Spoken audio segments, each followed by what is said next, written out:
practice that crap, one of our people goes, Two problems with that. One is, I don't want to work around that crap. You need to keep that to yourself or hand it to somebody to do something about it. The second problem is, I don't want to be standing near you when Dave hears you do that. Lightning, greasy spot, you'll just be gone, you know? Lightning, greasy spot. 3 people last year, 3 of them. And here's how dumb they are. They gossip on the computer with the instant messenger or the email that I own. Not real bright. Not real bright. It says DaveRamsey.com in your email, and you're talking about Dave Ramsey being an idiot. How dumb are you? See, I can't figure out people who pee in their cereal and they can't figure out why it tastes bad.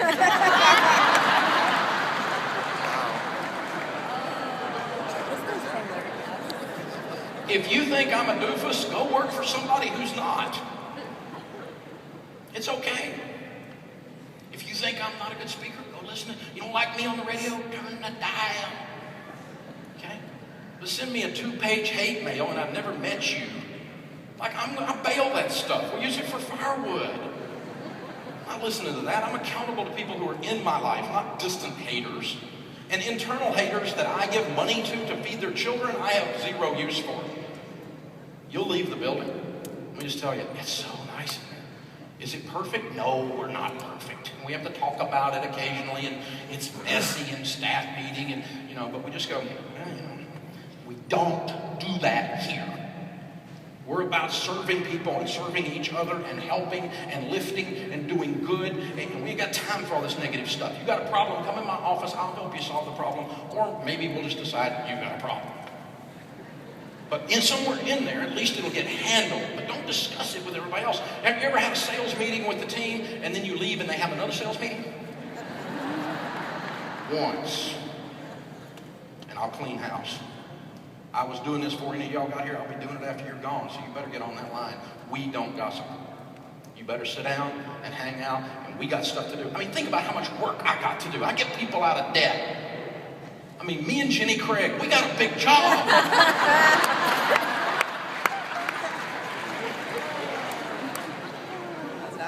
Great organizations have great communication. Over-communicate with your people. Create staff meetings. Create retreats. Create devotional times. Create times where you're talking about things. Let everybody know stuff to the point that it makes you a little uncomfortable how much they know. I have no secrets. Makes life easy. I don't have to remember what I told you, because I'll tell you anything. I don't care. There's one thing I don't talk about. I just don't give out our company's numbers. And it's because most people don't know the difference in gross and net. So, I just don't discuss our numbers. But other than that, I don't have any secrets. My failures are my brand. It's how I learned everything is my failures. Failures are really just a pile of stuff you stand on when you're on the mountain of success. That's really all your failures are. So get used to them. Be open with them. Say, I'm not sure I made the right decision here as a leader, but this is the decision and I'm still the leader. It's kind of like if you lose your temper with your kids, you don't have to resign as dad. You just got to do better next time. But they don't suddenly get to parent because I goofed up once. They're still 10. They still need guidance. And that's true of leadership as well. So people matter if business matters, and an incredible team and a culture matters. The third one is slow and steady matters. We live in a microwave culture. I want it now, I want it fast, and get it for me today. Instant everything. The businesses that live long and that do beautifully in the marketplace are not microwaves, they're crock pots. Slow and steady is okay. You don't have to have an explosion, because sometimes if you have an explosion, the people involved don't have the character to handle it, you don't have the technology to handle it, you don't have the infrastructure to handle it, and the number one reason small businesses fail is cash flow problems, i.e. financial problems. Number 2 reason is they grew too fast. I'm not saying don't grow, I'm not saying don't win, but grow at a speed that your resources stay up with you. If an army advances past its food and fuel and bullet supply lines, it gets out there and it's vulnerable and it gets killed. You've got to keep the resources with you as you go. Slow and steady matters. Work your butt off for 15 years, and then you'll be an overnight success, and people will come up to you and say, "Oh, you're so lucky. I wish I was as lucky as you." I say, lucky? You follow me around for 2 weeks, you collapse in a pile of fatigue. Luck had nothing to do with this. Luck wasn't part of the formula. It's cause and effect. It's sowing and reaping. You know, luck wasn't the plan. So you just work until you're lucky, okay? That'll work out for you. The Bible says he who is impulsive exalts folly. Now, folly is the verb of a fool in action. So if you're impulsive, you're a fool in action. I have been a fool. In business, in my personal life, in my relationship with my wife, in my finances, at times in my life, I have been a fool. And I have exalted, I have lifted up folly. And I'm learning as I get older to slow down just a little bit. It doesn't mean you don't innovate. It doesn't mean you're not cutting edge. It doesn't mean you're not creative. It doesn't mean you're not an early adopter of technology. It means you don't outrun your supply lines. Slow and steady wins the race. I was meeting a while back. After I went broke, my goal was to meet with millionaires to learn how they did it. Because I've got this theory, if you find somebody who's winning at something and you just steal all their ideas, you get to be one of them. I think they call that best practices, right? So I'm going to find out what you're doing. I mean, if you want to be skinny, talk to skinny people. Ask them how they're skinny. You want to be married 84 years? Talk to people who've been married 84 years. Well, how'd you do that? You know, you've been married 16 times. That's awesome. I hope this one works, but I don't want to read your book on marriage, okay? I want to talk to somebody who's done it a while, right? And so I don't want to talk to broke people about their theories about money. And so I wanted to sit down and start talking to millionaires. Then I became a millionaire again. This time cash, because I don't borrow money. And so I became a millionaire. And then I thought, well, I need to talk to people with 10 million or more. So I started talking to them. And nowadays my new hobby is every chance I get, I want to sit down and talk to a billionaire. I've gotten to meet about 15 so far. And several of them have become friends. These are wonderful people. They have served a lot to have $1 billion. $1 billion is 1,000 million, you guys. That's a lot. So I was meeting with this billionaire, having lunch with him. We were having this little barbecue place, something real simple, and I got my yellow pad, asking about how to be a billionaire questions, right? And he said, Dave, there's a couple things you do that you need to keep doing. I always hear you giving, you're generous on the air, you're generous with your products, you need to be generous. Thanks, I got that one. I'll work on that more, but thanks for reminding me. And he's talking some while longer, and I'm just listening as best I can, keep my mouth shut, which is tough for me. And I'm writing. Finally, we get to the end, he goes, there's a book you need to read if you want to be a billionaire. And I said, oh, I love books. I love books. I mean, Charlie Tremendous Jones said that 5 years from today, you'll be the same person you are today, except for the books you read and the people you meet. You know, the average millionaire reads a nonfiction book a month. So I love books. I'm a book junkie, right? And so he tells me a book. I'm like, oh, a billionaire's got a book recommendation. I'm reading this one, baby. What's the book? And then I'm thinking, oh, he's going to say the Bible. The Bible? No. He said that too, but you need to. He said, there's a book. I've read it my whole life. I read it to my children when they were growing up. I read it to my grandchildren when they were growing up. I'm now reading it to my great-grandchildren. Oh, what is the book? He goes, have you ever read The Tortoise and the Hare? And I'm like, really? That's what you got for me? The Tortoise and the Hare. He goes, yeah, you read it? I said, yeah. The tortoise, he's slow, and the hare runs around all over the place. He said, yeah, we live in a whole culture full of hares. And the tortoise is always made fun of, just like in the book. He said, Dave, here's what's interesting. Get this. Listen carefully. Okay. You set me up once. I'm kind of... Listen carefully. Every time I read the book, the tortoise wins. So you're just full of good stuff today, aren't you? He said, tomorrow afternoon when you get home, you're going to get off the plane and you're going to be walking towards your house and it's going to hit you that the tortoise wins. Because we live in a culture where flash and dash looks cool. Where the latest, coolest explosion, the way you dress, the way you walk, what you drive, how you appear, not what you are, is what everybody's about. And the tortoise didn't care about how he looked. All he cared about is who he was. And he wasn't pretty, he was ugly, but he was steady. And he never quit, and he never took his eye off the blind. He kept running, and he kept running, and he kept running, and he was really walking, and he wasn't running. He was just barely moving, and the hair's all over the place. And every time I read the book, the tortoise wins. Slow and steady matters in business. It matters in business.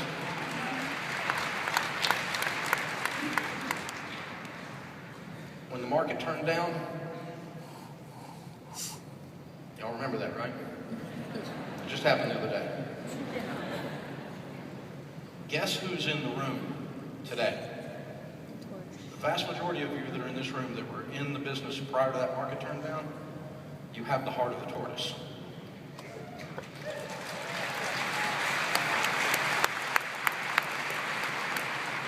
I don't want to be mean and I don't want to bring pain on anybody or anything like that, but I kind of like market cycles because they clean out the trash. They clean out the hairs. And let's get about the people that survive that cycle. You're ready.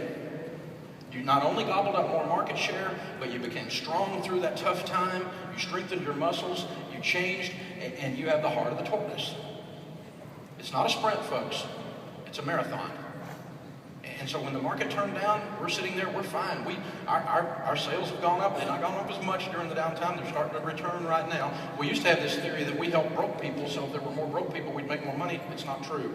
Our revenues dropped like everybody else's during this downturn, but now we're seeing them recover in different areas. And the bottom line is we gobbled up a whole bunch of market share because different people in different places or spaces that we're in are no longer there. They didn't make it. And I'm kind of sad for them, but I'm kind of not. I'm happy with that. It's good. It's the way things work. You prune the tree. You prune the rose bush back, it grows more beautiful roses later. That's what it's about. I don't do bubbles. Bubbles are based on hype, and they're based on dreams. They're not based on goals and actions, and talent, and quality principles. We don't do bubbles. I'm okay if you think I'm too slow. I'm okay if you think I'm backward. I'm okay if you think I'm primitive. I'll just keep winning. Slow and steady matters in business. Now, how do you do that in your personal life? You have to constantly be growing personally. You got to be reading. You got to be attending things like this. You got to be getting in coaching and those kinds of things. I know many of you are involved with coaching, and you need to be. You got to be growing, because otherwise you just keep having 1 year's experience 20 times instead of 20 years of experience. Personal growth moves the needle on that. The fourth one of the 5 by 5. Business matters and financial principles matter. Now this is the second 5. There's 5 financial principles. So 5 things that business matters. We got 4 of them. The fourth one is financial principles. And there's 4 of these. Number 1, get out of debt. Stay out of debt. I just said that in a room full of real estate people. Got real quiet. But part of you being able to endure market cycles is to not have credit card debt up to your eyeballs, not have a student loan that's been around so long you think it's a pet, and not be fleecing your car all the time. And listen, I know what you people do to cars. I grew up in that. You have really nice cars that no one should buy from you after you're through with them. You're checking computers and hitting mailboxes, you turn up through fields and drive, and you shouldn't do that in a new Mercedes.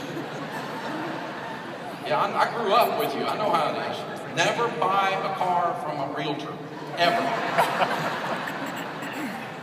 So quit trying to drive something that's way up here that you can't afford. If people are doing business with you because of your car, you're not doing good business. I agree. Now, you don't need to drive a piece of junk, but get something you can pay for. I mean, a 7 Series Beamer, a top line S-Series Mercedes, a decent Cadillac that's 4 or 5 years old. The average cat walking out there can't tell the difference in a 10-year-old 7 Series and a brand new one. They can't. They don't have any idea what the difference is. So you get you a nice car, but get an old one that's kind of dolled up. And let me tell you what millionaires drive. They drive 2-year-old and older cars. That's what the studies all tell us. And they buy them after someone else took the butt kicking on the depreciation. These things go down in value like a rock. That's where Chevy got that, like a rock. When you borrow money into your business, let me tell you what you're going to do. You're going to magnify your mistakes. How many of you are like me? In the shower in the morning or running on the running trail, doing or your workout or whatever you're doing, you have an idea because the endorphins and the proteins are flowing and everything's happening and you have an idea every morning. How many of you like me? I have an idea or 2 every morning. How many of you have been in business for long enough to realize most of your ideas suck? I am convinced our organization has survived 95% of my ideas. It makes all its money off of 5%, and we never know which one is which. Until we look back and we go, oh, that was genius. We forget about the 73 other things that just kicked us in the kneecap the whole time. And when you have a bad idea, and you borrow money, you make the bad idea big. And then you find out you were wrong and you pay payments for 2 years on your bad idea after you closed up that part of what you were doing. Dumb. It magnifies mistakes and it adds risk. Part of slow and steady is pay for it. Just like your grandmother, just pay for it. If you can't pay for it, you can't afford it. I can afford it doesn't mean I think I can pay the payments if I make a sale next month. That is not I can afford it. And let me tell you what's different. When you love people, if you have a bunch of debt payments and you got to make a sale, it changes your body language. It changes how you walk. It changes the verbal transaction as you walk through the house, because there's this level of desperation inside of you that you don't even realize is there, and it's moved you. When you don't have to make a sale, it's easy to make a sale. Salespeople who are desperate smell bad. The customer can smell them.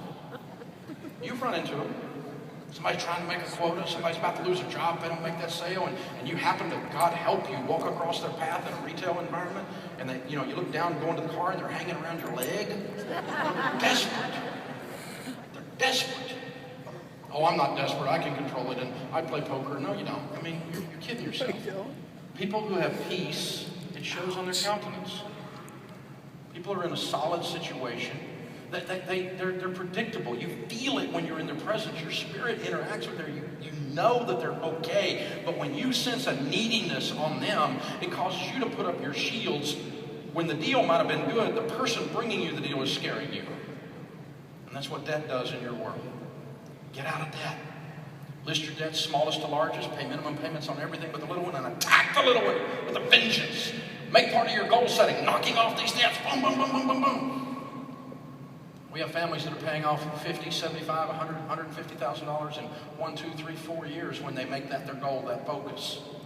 And they attack with a vengeance. That's your first financial principle. The second one is you need a written plan. You need a budget on paper, on purpose, before the month begins. If you manage money for a company called You Incorporated and you manage money for You Incorporated like you manage money for you now, would you fire you? Don't answer that. On paper, on purpose. I have people work on my team. I have 14 profit centers within my team. The VPs running those 14 profit centers have to turn in budgets. I expect them to project their revenue and to project their expenses and thereby project their profits. You can do that too. Every month before the month begins, sit down on paper, on purpose. Zig Ziglar said, if you aim at nothing, you'll hit it every time. John Maxwell said, a budget is people telling their money what to do instead of wondering where it went. On paper, on purpose. I can't do a budget. I can't predict my income. You can predict some of it, and you can just do a prioritized spending plan. Most important from food, I'll help you with that. Food starts like most important to least important.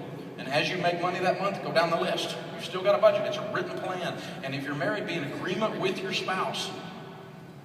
Because let me tell you, if you're out here living the dream and you're trying to get stuff done and you're doing all of this and your spouse is on the other side of your dream, it makes it real difficult.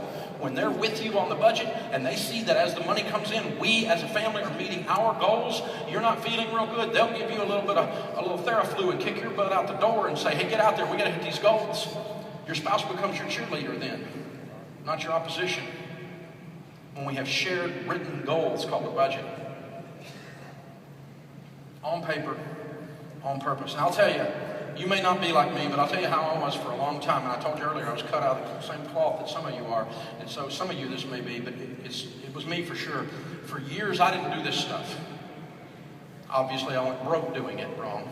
But the idea of me needing a budget was crazy. Why would I need a budget? Because I was under the impression I could out-earn my stupidity. I've always been able to make money, but I always thought I could make enough that I could still be stupid. You can't. You gotta have a plan. On paper, on purpose, before the month begins. The third thing in the 5 financial principles is save money. Save money. The first thing you save for is for an emergency fund. A fully funded emergency fund is 3 to 6 months of expenses, and that is not a I want to buy a bass boat fund. That's an emergency fund. I want a new couch, I want a big screen. That is not that fund.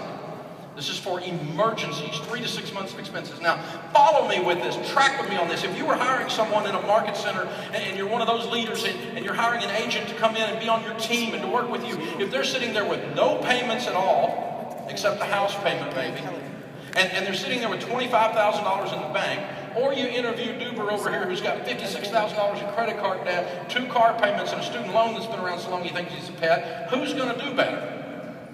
The person with the emergency fund and with no debt. They're going to win. They've laid a foundation in their personal life to allow them to go into the marketplace and win. They can wait on the closing. They don't have to freak out. They're not always trying to borrow money into the next deal and trying to, man, I grew up with people who are always playing a shell game. They're always trying to hide the pea under the shell somewhere. So the emergency fund's the first thing. The second thing you save for is you save up so you can pay cash for stuff. I want you to get some nice things. I want you to enjoy the fruits of your labor. I told you earlier, I'm a capitalist. I like you earning money and making money. And when you get ready to buy something, just pay for it. Then you don't have debt. And there's a tremendous sense of satisfaction when you hit that goal. You say, I'm going to save up, I'm going to buy that property. I'm going to save up, I'm going to buy that car. I'm going to save up and give this money to this ministry I've always wanted to support. I always wanted to give XYZ to that place. I'm going to save up and do that. It's interesting when you save up and pay cash for things.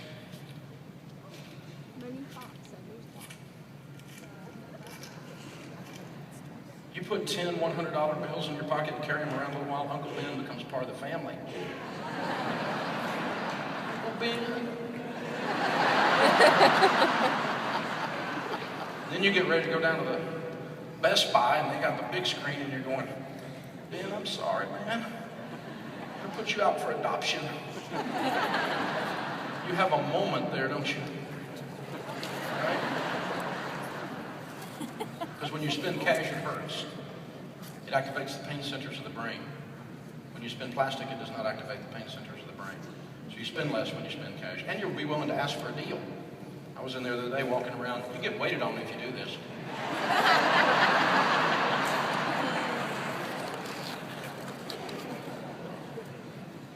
Guy says, can I help you? And I said, yeah, I want one of those big screens, but I want a bargain on it. That's too much. He said, we don't negotiate. We're a retail establishment. I said, are you sure? Looked deeply into my eyes. Mr. Ramsey, we don't do that. And I said, well, who does? He said, well, the manager. I said, get the manager, Bubba. My wife won't go with me. She says, you embarrass me. That's just a side benefit, baby. So, the manager comes out and I said, I want a deal. He said, we don't do deals. So, you never sell that unit at a bargain. Well, sometimes we have an open box special, so open a box.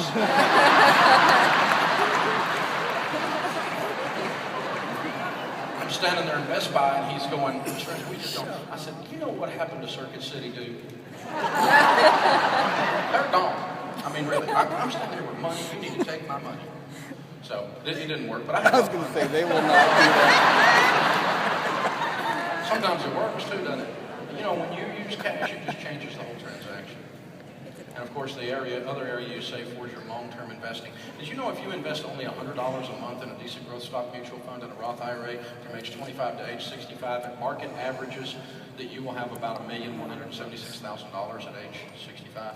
Age 25 to age 65, you'll have $1 million in that one account, $100 a month. Did you hear me, latte breath? $100 a month. You spend more than that on pizza, and you can retire with dignity. So investing long term is one of those financial principles. The fourth one is you have to learn to live on less than you make. You have to act your wage. You need to do something Congress can't grasp. Live on less than you make. Act your wage. The fourth one, or the fifth one, of the 5 financial ones is you have to be generous. People who don't give don't win with money. They don't win with money. Money becomes their master rather than them mastering their money. When you hold money with an open hand, it changes your spirit. You're more attractive. You're a relational person, a generous spirit. More business is brought to you when you are generous. People don't do business with greedy, selfish people, and people who don't give money away are greedy and selfish. Sorry. That's how it works. And so sometimes you go, well, I don't really feel like it, so just start giving. You'll start feeling like it. Let me tell you, just keep your eyes open. Look up at when you're pumping gas and you look over there and you see a lady and you start talking to her and the tires on her car have no tread. They're slick as a baby's butt, right? And you're looking, the little kids are in the back jumping around. You get to talking to her for just a minute while you're pumping gas and you find out she's a single mom, which 52% of them live below the poverty level. And you say, you know what? Have you got a few minutes? Yeah. Listen, let's go right over here to this little tire store and you put some tires on her car. When you do that, it changes your life.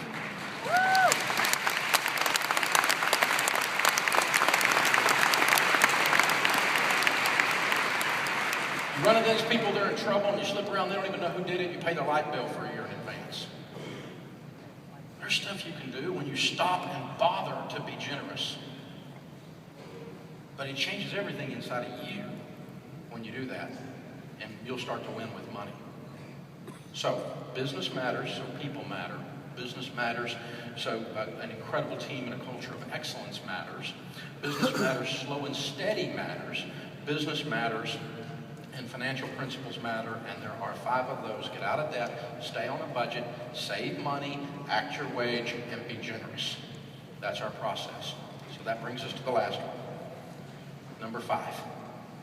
In business, if you do these 5 principles over and over and over for a period of years, you will win like you've never won before.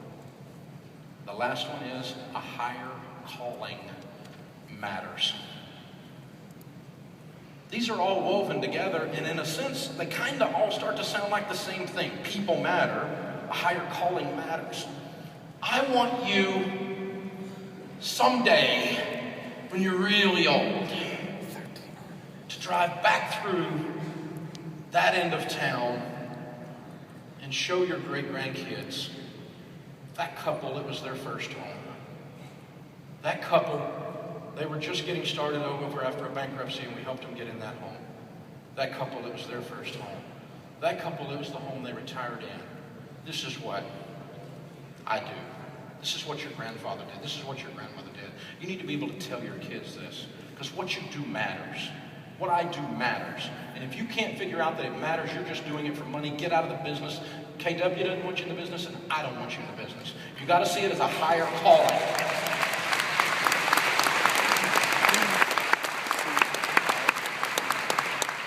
Do work that matters. You're helping people get a home. You're helping them do a transaction when they're trapped. You're helping them do things that they don't know how to do. They're scared. They don't have the knowledge. They don't have the market savvy that you've got. They don't have access to the tools you've got. This is a higher calling, and if you can't find higher calling in your work, get different work. It's about real estate. Because I got a friend that owns a heating and air company, and he sees higher calling in it. But when his guys come to the front door, they're clean. They wear a belt.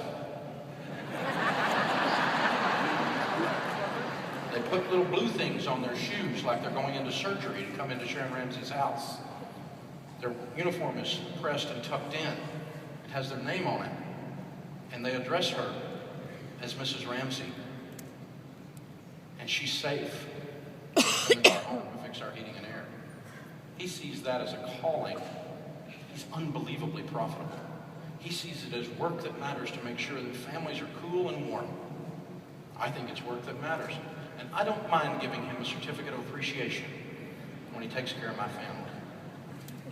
Versus Clodhopper, who jumps up on the front porch with mud on his boots. And he better be careful, because Sharon's handgun carry permitted. She may not know what he's there for. He needs to be dressed right. He could endanger himself. So, you know, he makes a mess of his company, leaves parts everywhere, the thing's not fixed, and 2 days later we're still trying to get him to come back out and fix it. All the difference is they're doing the same job. One of them's transactional and doesn't care, and the other one cares because it's a higher calling. Why is it I walk up behind 2 bricklayers? One of them's doing a great job, one of them's doing an excellent job. And I ask Mr. Great Job, what are you doing here? He says, I'm laying brick. It's a craft of mine. I apprenticed for years to lay brick. And I asked Mr. Unbelievably Excellent, right beside him, better work. I said, what are you doing? He says, I'm building a cathedral. It's a higher calling. It's got to be a crusade. It's got to be a dream. It's got to be a mission. Business is too tough. You will quit if you don't care about the why. Don't be all caught up in the how and the what. The how and the what are everywhere. Everybody in real estate knows the how and the what. It's technology, it's all the different things, and those are all good things. You need the tools, you need to be cutting edge on the tools, but you better get why you're doing this. You get why you're doing this. It'll change your life, it'll change the way you do transactions, it'll change your longevity in the business and your level of success. Why matters.